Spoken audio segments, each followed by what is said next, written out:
Bismillahirrahmanirrahim. Assalamualaikum warahmatullahi wabarakatuh. Pada kesempatan kali ini, saya akan memaparkan mengenai interpretasi model 79, 80, dan 81 dari Kitab Al-Hiyal karya Banu Musa Ibnu Syakir. Sebelumnya, perkenalkan, saya Safira Syarihaini Amalina, mahasiswi Fisika Fakultas Sains dan Teknologi Universitas Islam Negeri Sunan Gunung Jati, Bandung.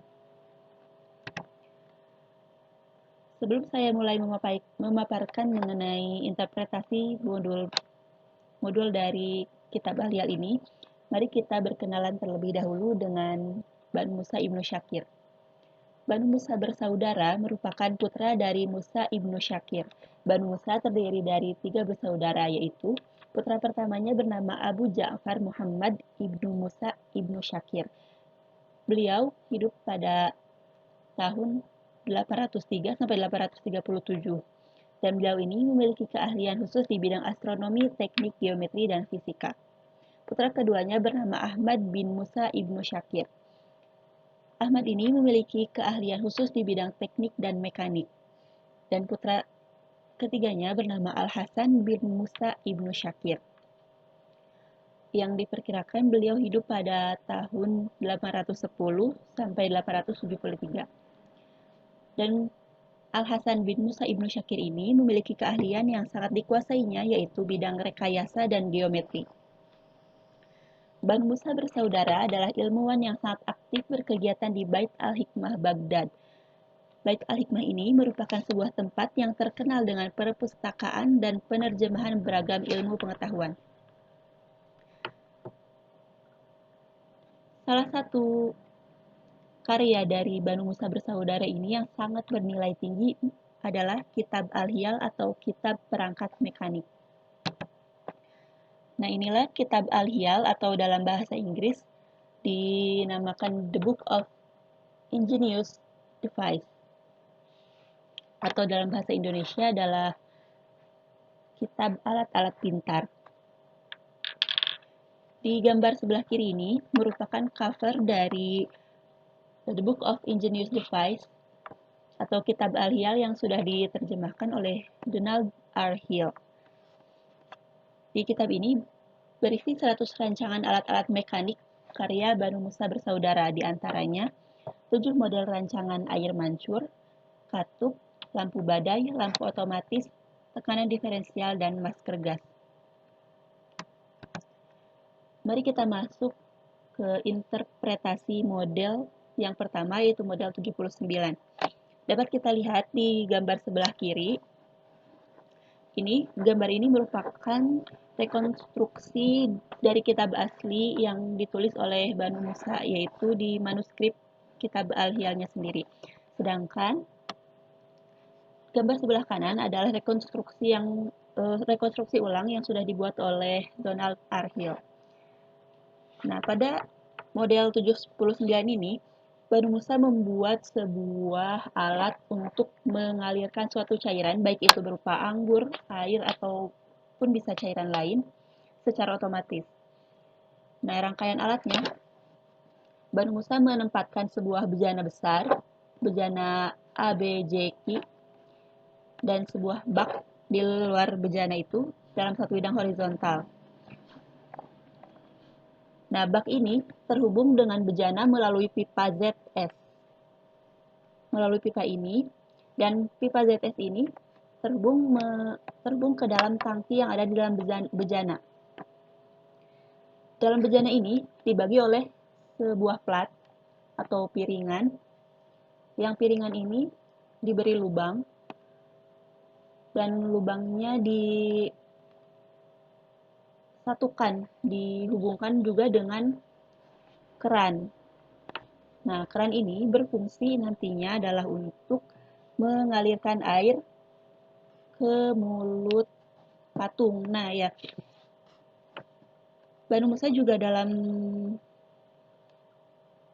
rekonstruksi alatnya itu membuat sebuah patung di atas pipa ini, itu sebagai nantinya dia akan mengeluarkan air dari dalam tangki ini menuju ke bak. Nah, di atas bejana juga dibuat sebuah lubang yang berguna untuk mengalirkan air nantinya. Di dalam tangki yang berada di dalam bejana ini, ditempatkan sebuah pelampung yang disolderkan ke dalam sebuah batang. Nah, batang yang terhubung ke dalam solder ini, dikaitkan pada sebuah batang yang terhubung juga dengan keran. Nah, saya akan menjelaskan masing-masing fungsi dari alat-alat ini. Oke. Pertama, ada bak. Bak ini digunakan untuk mengisi anggur. Nantinya mengisi anggur atau air atau cairan apapun itu.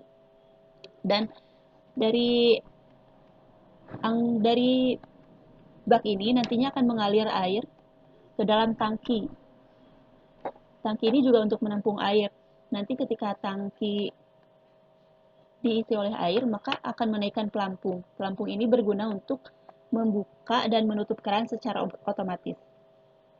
Prinsip kerja dari alat ini adalah perlu kita ketahui dulu sebelumnya bahwa ketika air atau anggur atau apapun dimasukkan ke dalam lubang yang berada di atas bejana ini, maka air tersebut tidak akan dapat mengalir keluar dari mulut patung. Karena apa?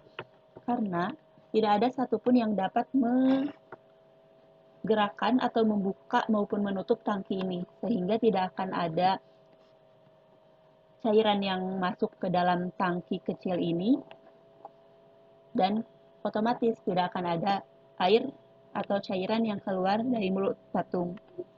Nah, sedangkan ketika kita memasukkan air melalui bak ini, maka air dengan perlahan akan masuk ke dalam tangki. Hal ini sesuai dengan teori fisika berupa tekanan hidrolik. Semakin besar atau semakin banyak, semakin tinggi air itu dimasukkan ke dalam bak ini, maka tekanan dari air tersebut pun akan semakin banyak dengan semakin besar. Dengan demikian, secara perlahan maka tangki KS ini akan penuh. Jika tangki KS ini penuh, maka pelampung akan ikut naik. Nah, hebatnya Banu Musa di sini adalah bahwa beliau sudah mengenal dengan istilah massa jenis, walaupun mungkin dulu bukan massa jenis yang nama dari ini tersebut. Nah, Banu Musa di sini menempatkan pelampung karena pelampung merupakan barang yang memiliki massa jenis ringan, sehingga ketika di dalam air dia akan mengapung, bukan tenggelam. Jika tenggelam, maka pelampung ini tidak akan bisa membuka atau menutup keran nantinya. Nah, karena pelampung ini ringan, maka ketika air itu naik mencapai bagian atas dari tangki ini, maka pelampung pun akan menggerakkan keran. Nah, ketika pelampung sudah sampai di titik SH ini, maka keran akan tertutup. Keran ini akan tertutup. Nah, kemudian ketika kita mengosongkan anggur atau cairan apapun dari bak ini, dari bak yang ada di sini, maka tekanan air tersebut akan berkurang secara otomatis. Dan secara otomatis pula, air yang berada di tangki ini akan berkurang sehingga pelampung akan turun kembali. Ketika pelampung turun kembali, maka dia juga perlahan-lahan akan membuka tangki tersebut, membuka keran ini maksudnya. Akan membuka keran ini. Ketika keran ini terbuka, maka akan ada cairan yang mengalir ke tangki kecil ini, ke tangki kecil KH. Nah, ketika tangki kecil KH ini sudah penuh, maka cairannya akan mengalir ke dalam pipa yang terhubung dengan mulut patung tadi. Dengan demikian, patung tersebut dapat mengalirkan air ke bak. Baik, sekarang kita masuk ke model yang kedua, yaitu model 80. Model 80 ini juga berusaha membuat sebuah rangkaian alat yang dapat digunakan untuk menuangkan cairan secara otomatis. Sama seperti model sebelumnya, model 79, di model 80 ini juga Bandung Musa menempatkan bejana BJST yang berada dalam satu garis horizontal bersama dengan bak SW. Di bejana ini disekat oleh sebuah plat dan di atas plat tersebut terdapat dua tangki, tangki T dan tangki H. Masing-masing tangki ini diberi lubang yang nantinya dihubungkan dengan keran. Masing-masing tangki dihubungkan dengan keran untuk mengalirkan air dari mulut patung. Ya, sebenarnya dari manuskrip Bandung Musa dikatakan bahwa di atas pipa Z juga ada patung untuk mengeluarkan air, hanya saja memang tidak diilustrasikan. Nah, di bagian atas dari bejana ini, Bandung Musa membuat sebuah lubang A yang di bawahnya diisi oleh corong yang ujungnya bengkok. Nah, corong ini berfungsi nantinya ketika kita memasukkan air melalui lubang A ini, memasukkan cairan melalui lubang A ini, apabila kita memasukkan anggur melalui lubang A dan anggur tersebut dimasukkan secara cepat, maka anggur akan masuk ke dalam tangki T. Anggur akan masuk ke dalam tangki T. Namun apabila kita memasukkan air ke dalam corong ini, memasukkan air secara perlahan-lahan, maka air akan masuk ke dalam tangki H. Nah, di dalam bejana juga seperti model 79 tadi, ditempatkan sebuah tangki besar yang di dalamnya ada pelampung. Pelampung ini sudah disolderkan dulu dengan batang yang ujungnya membentuk cincin. Nah, di antara pipa TY dan HL ini yang terhubung dengan masing-masing tangki, keduanya dihubungkan oleh batang yang di bawahnya terdapat batang bengkok. Guna batang bengkok ini adalah untuk mengaitkan atau menyimpan dari batang pelampung tersebut. Nah, untuk prinsip kerjanya sebenarnya tidak jauh berbeda dengan prinsip kerja dari model 79, yaitu ketika bak WS ini dimasukkan dengan air atau dengan anggur atau dengan apapun, maka gaya tekan atau gaya hidrostatik yang bekerja pada air tersebut akan membuat air dari bak ini berpindah ke dalam tangki besar TFST ini. Nah, dalam tangki besar ini ketika tekanan air semakin besar, maka menyebabkan tangki besar ini, tangki TFST ini akan semakin penuh dan dengan demikian pelampung akan ikut naik. Nah, ketika pelampung sudah mencapai tanda TF artinya sudah berada di bagian teratas tangki,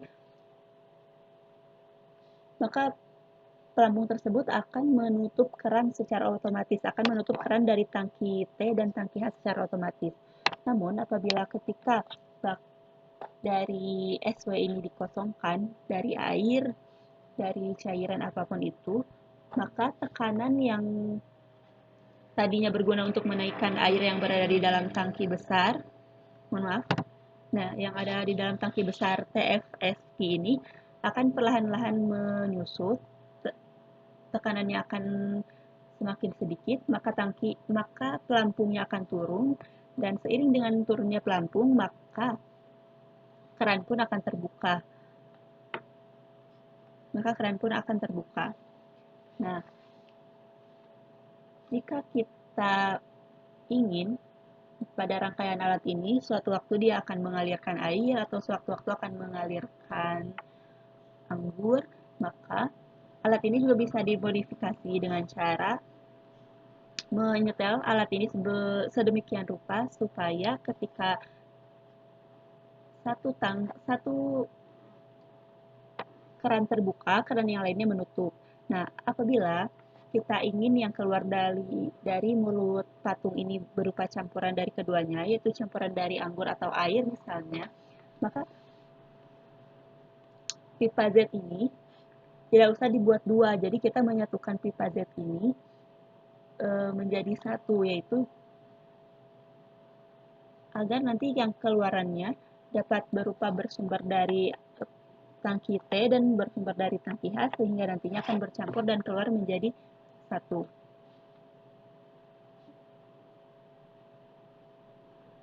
Namun apabila kita ingin suatu waktu dia mengalirkan air atau suatu waktu mengalirkan anggur, juga dapat dengan cara lain, yaitu dengan memasang pipa ini pada arah yang berlawanan. Begitu yang Banu Musa katakan dalam manuskripnya untuk model 80 ini.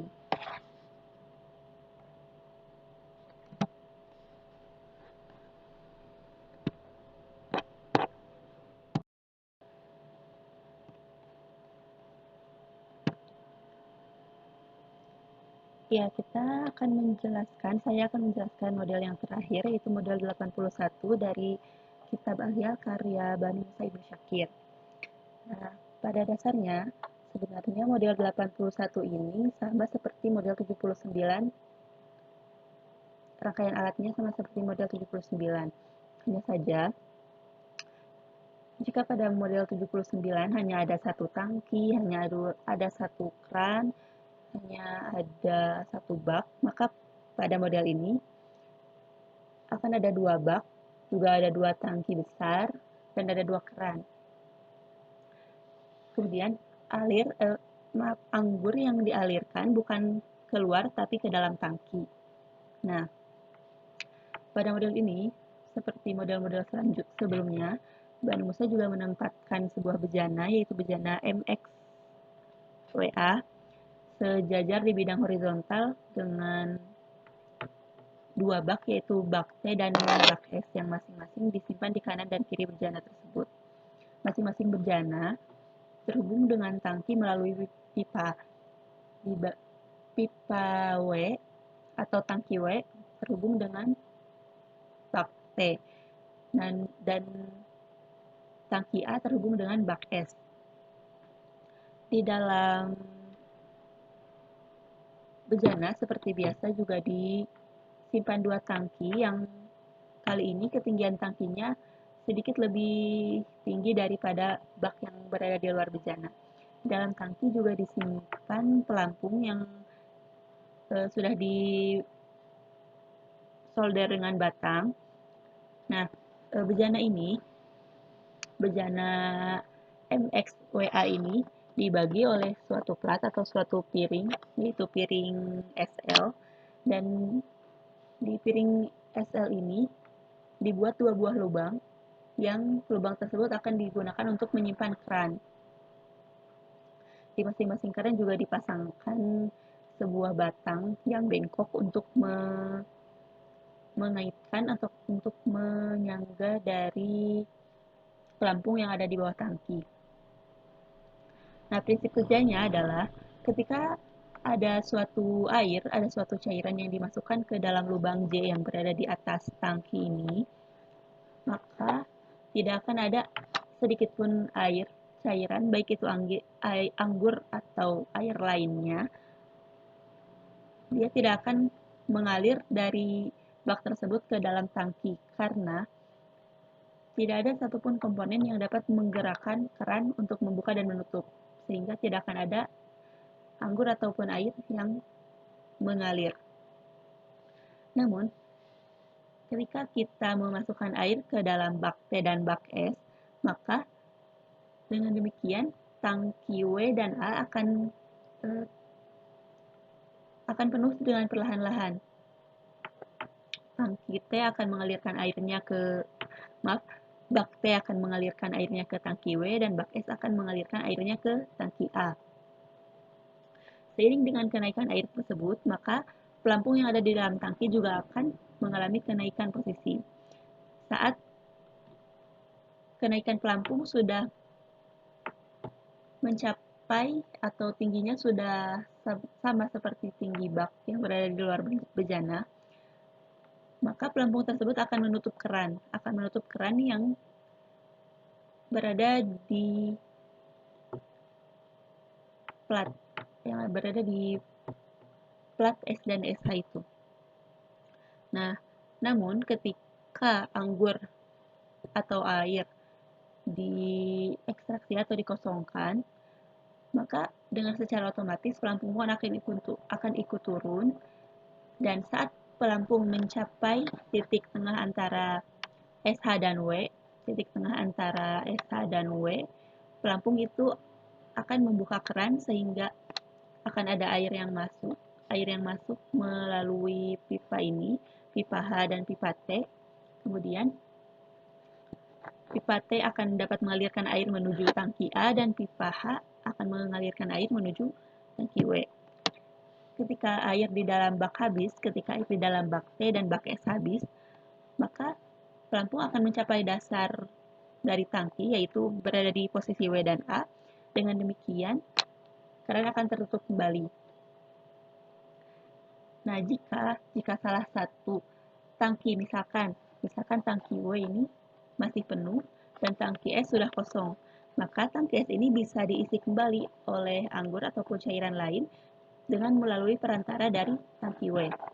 Caranya adalah dengan memberikan tekanan tambahan pada tangki yang penuh, memberikan tekanan tambahan sehingga akan membuat air yang masuk ke dalam tangki itu semakin banyak. Air yang masuk ke dalam tangki W semakin banyak, bahkan akan mencapai titik tertinggi dari tangki, yaitu titik yang berhubungan dengan lubang yang menghubungkan antara tangki W dan tangki A. Saat air sudah mencapai titik tertinggi dari tangki W, maka secara perlahan-lahan air juga akan mengalir menuju tangki A melalui lubang Z yang menghubungkan kedua tangki tersebut. Nah, secara perlahan-lahan air tersebut juga akan naik kembali, air di tangki A akan naik kembali yang menyebabkan kenaikan pelampung, maka pelampung akan dapat menutup dan membuka keran, sehingga akan ada air yang mengalir melalui pipa ST menuju ke tangki A. Begitupun sebaliknya, jika tangki T yang kosong dan tangki S yang penuh, maka ketika gaya tambahan diberikan kepada tangki S,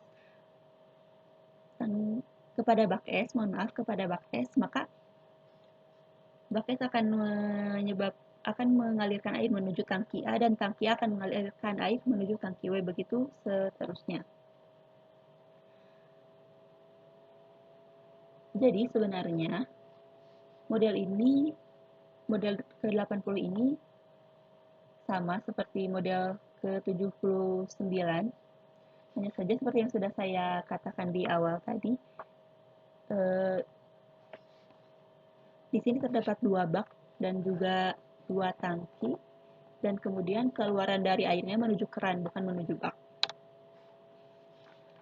Demikian interpretasi dari 3 model, yaitu model 79, model 80, dan 81. Ya, dari ketiga interpretasi model tadi, yaitu model 79, model 80, dan 81 dari kitab Al-Hiyal karya Banu Musa Ibnu Syakir ini, maka dapat saya tarik kesimpulan bahwa model 79, 80, dan 81 pada kitab Al-Hiyal karya Banu Musa Ibnu Syakir ini membahas mengenai rangkaian alat yang dapat berfungsi untuk menuangkan suatu cairan secara otomatis.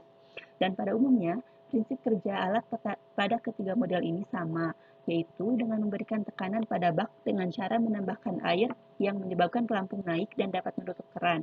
Kemudian, ketika bak dikosongkan dari air, maka air dalam tangki akan berkurang sehingga pelampung turun dan keran akan terbuka. Nah, dari interpretasi ketiga model ini dapat kita ketahui bahwa sebenarnya Banu Musa sudah menemukan teori yang saat ini kita kenal dengan nama hukum Pascal dan hukum Archimedes, jauh sebelum ilmuwan barat tersebut menemukan teori-teori ini. Jadi Banu Musa sudah dapat menjelaskan mengenai hukum Pascal jauh sebelum Pascal menemukan teori ini, dan juga dapat menjelaskan hukum Archimedes jauh sebelum Archimedes menemukan teori ini. Jadi, sudah sepantasnya bahwa ilmuwan-ilmuwan muslim ini kita sebut sebagai pelopor ilmu sains dan teknologi bagi peradaban dunia masa kini. Sekian yang dapat saya sampaikan, yang dapat saya interpretasikan dari ketiga model pada kitab Al-Hiyal karya Banu Musa Ibnu Syakir ini. Mohon maaf atas segala kekurangannya. Terima kasih atas perhatiannya. Wassalamualaikum warahmatullahi wabarakatuh.